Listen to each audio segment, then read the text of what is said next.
Welcome to this episode of 42ChatCast. I'm Ken Deese, CMO here at 42Chat. And today I'm joined by our head of product delivery, Kristen Crupi. Hi, Kristen. Hi, Ken. Thanks for having me.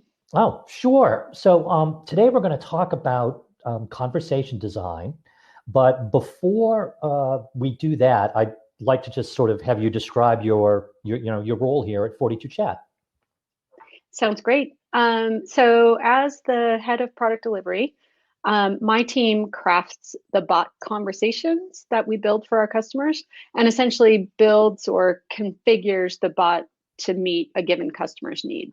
So if we've sold an event bot to a producer, an event producer that has something coming up, then it's my team's job to understand what's the scope that we've contracted for and actually go and create that conversation and configure that bot to be live for the customer on the schedule that is needed for their event. Okay, great. So tell me a little bit about your background and then sort of how you found your way to Sure. leading product delivery in the conversational AI chatbot space. So it's interesting that you brought up this question because it actually made a connection for me that I hadn't made previously about my background and how it led to here. So I started my career in Seattle during the dot-com boom many years ago. And since then, I've had various leadership roles in technology, but they've always had an aspect of content generation to them, especially informational content. So my roles included information architecture and technical writing, as well as project, program, and team management. Early on in that process, I worked for a company that was using online help when that whole concept was new to create standalone knowledge bases for customer service teams. So that was a groundbreaking use of that channel to deliver a brand new solution that no one had ever really thought about. It was sort of the first foray into how do you support the quote unquote knowledge worker. Well, 42Chat is also using a known channel, typically SMS, but potentially also web chat, to deliver a new and groundbreaking set of solutions. So to me, it feels a bit like full circle for me, in that I started sort of doing this kind of thing, and now I'm doing it again, but in a brand new channel, because that's where the technology has taken us. Okay. So that's sort of the connection I made when you asked about background. Okay. So when we talk about conversation design, I think that's relatively new to a lot of people as a sort of a nomenclature. So Absolutely. how would you define what conversation design is, and then what makes good conversation design? Absolutely. So I'll start by just saying I could talk about this forever, so I'll try to keep it as brief as I can. So conversation design is the process of understanding the job that the chatbot has been hired to do, understanding the needs of the users that it's going to be serving, and then understanding the information available to meet those needs.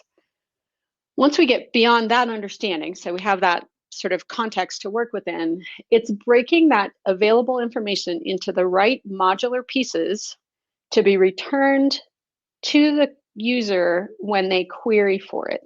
So there's an aspect of training the AI that's behind the chatbot to understand the user's queries and match them to the most useful piece of information that we've just sort of identified as we've analyzed the body of info that's available.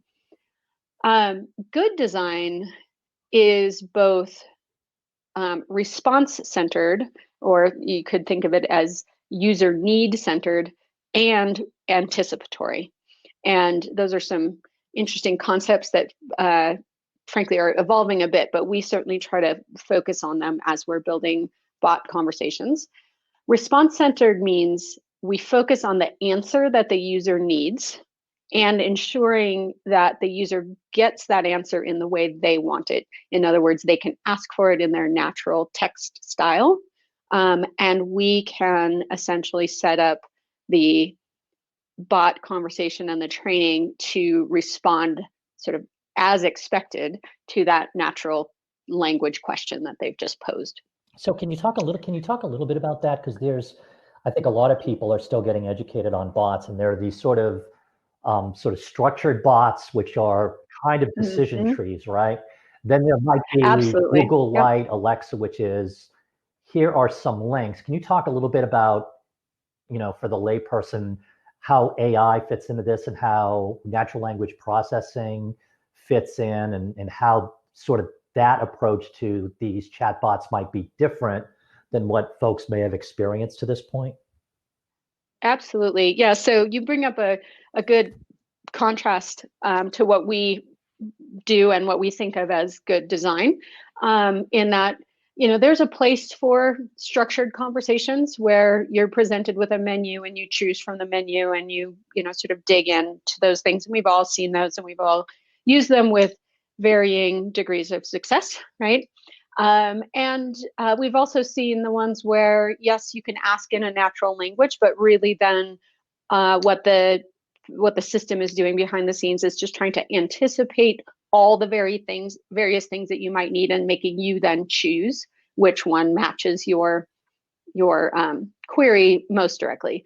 We try to remove sort of all of that as much as possible, and use AI to process the incoming query, which comes to us in natural language, and understand from that query what it is that the user's after. So there's the AI essentially doing a matching process behind the scenes to understand what it is that the user has asked for, and then return the most appropriate or most relevant response within the bot's conversation to the user to answer the question that they just asked.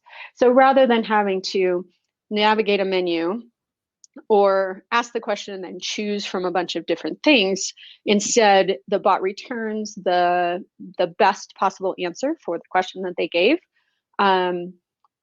So they've asked it in a natural question of something like, when can I check in for the show? The bot finds the information about checking in for the show and returns that data directly to them.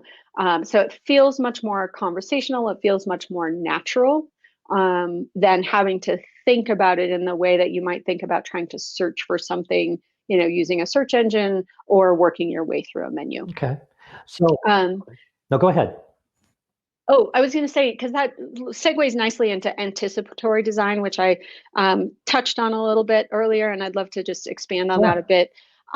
So anticipatory design is really thinking not only the matching the correct response to the user's natural question, but also thinking ahead about what the user might really be looking for when they ask that question. So I just used the example of, when can I check in for the show? So the direct answer to that question is a simple time, or maybe a date and time, right? So the answer to that question might be, you can check in Tuesday from 8 a.m. to 3 p.m., right? Yep. But what the user might really be looking for is, when can I check in? Where is check-in located? What might I need to bring with me? And if I have a question, who can I contact on the registration team? So part of our anticipatory design is to think about the various pieces of information that might be related to each other and be sure that those things are presented together. Because if someone asks a question about one piece of that set of information, they're probably also going to be helped by or actively looking for the other pieces of information that we include.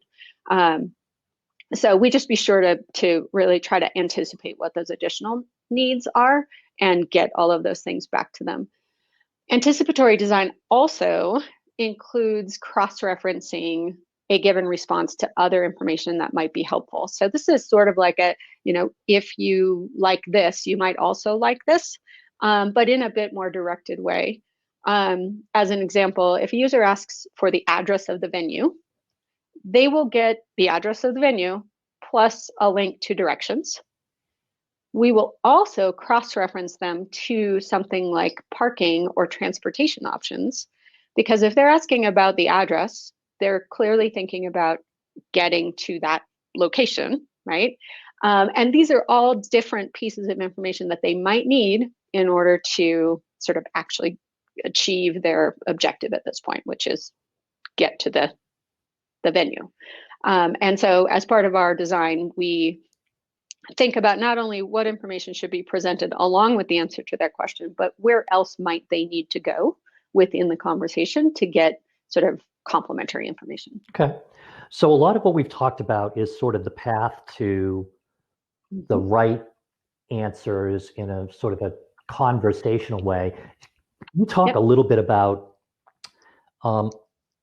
another part of what we're doing and clients wanting us to do is sort of extend their brand through the personality of the bot, right? So there's not just path, right information, but there's, because in large part this is sort of an extension of their brand, some may be more serious, some might be lighter, different brands have different personalities. How do we account for that, or how do we make sure that's part of the conversational design?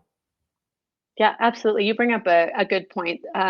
Response-centered and anticipatory design are absolutely about path, right? And I think of them as sort of the substance of the conversation.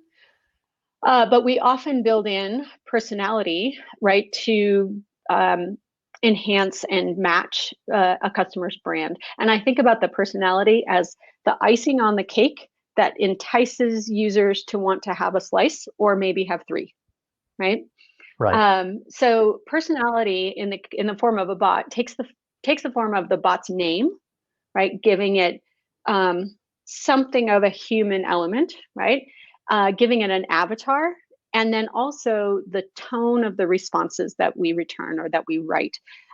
We purposely don't try to position our bots as human, right? We don't pretend to be a person, right? Instead, we try to give a human feel to the bot interaction so it feels more natural to ask this system questions, right?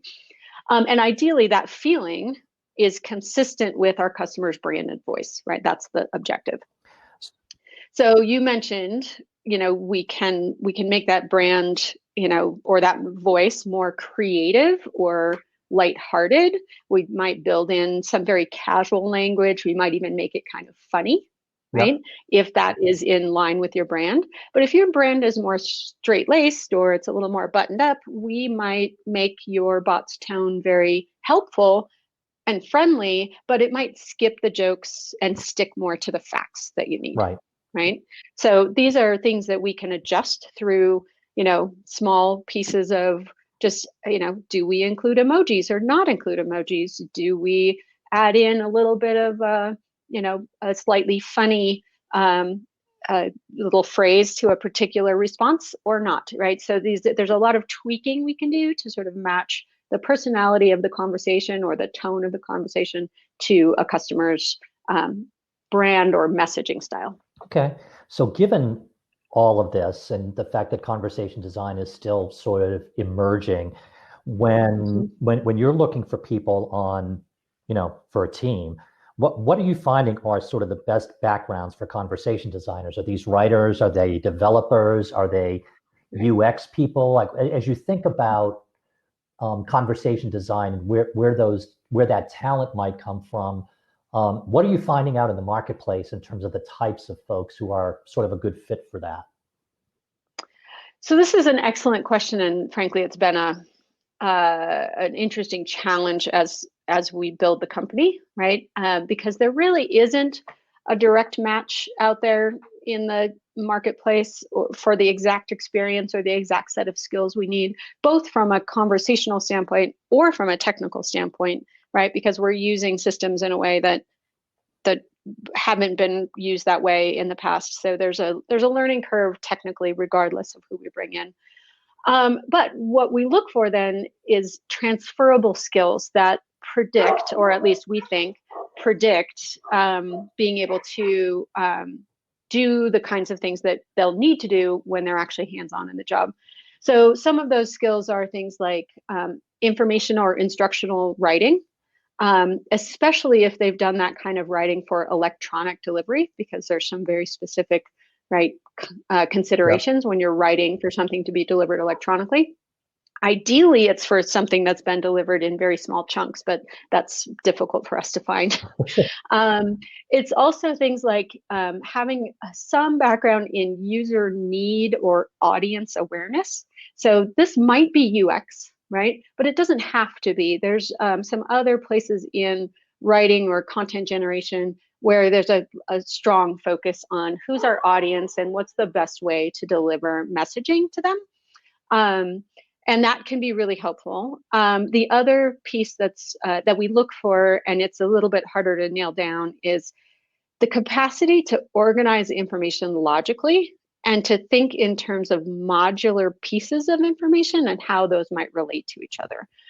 Because that is a key aspect of what we're doing. Going back to my first description of what conversation design is, there's an aspect of understanding the whole body of information and then breaking that down into the component parts and understanding how those relate to each other, because that's what allows us to do that response-centered and anticipatory design that we just sort of chatted about. Okay.